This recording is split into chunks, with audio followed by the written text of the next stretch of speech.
नमस्कार. पहिल्यांदा थेरपीमध्ये काय होतं याबद्दल अनेकांना भीती वाटते. आज मी तुम्हाला एका सोप्या पद्धतीमध्ये एक्झाम्पल्स देऊन समजवते. थेरपी म्हणजे नेमकं काय असतं ते एक असं आहे जसं खूप दिवसांपासून तुम्ही एक हेवी बॅग खांद्यावरती घेऊन फिरत असता आणि आता ती बॅग तुम्ही साईडला काढून ठेवताय.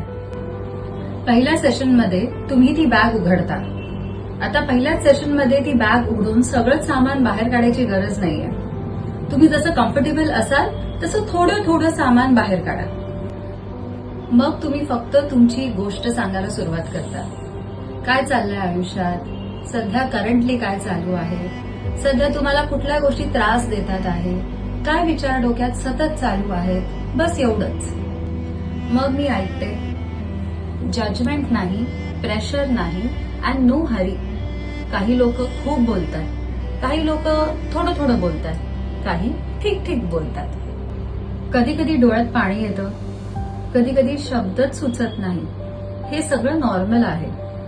सायकोथेरपी अँड काउन्सिलिंग म्हणजे आज सगळं बोलायलाच पाहिजे असं नाहीये. आज जितकं जमतं तेवढंच सांगा.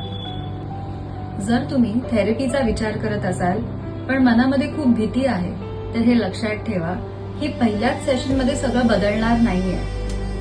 तुम्ही थोडे कम्फर्टेबल व्हा. हळूहळू मनातल्या सगळ्या लपवून ठेवलेल्या गोष्टी सांगायला सुरुवात करा. जसं तुम्ही सिक्युअर्ड फील कराल मग तुम्हाला स्वतःमध्ये थोडे चेंजेस फील व्हायला लागतील आणि मग हे बदल सगळ्यांना दिसायला लागतील. स्वतःसाठी वेळ काढणं ही काय सेल्फिश गोष्ट नाहीये पण खूप गरजेची गोष्ट आहे. तर आजच सुरुवात करूया.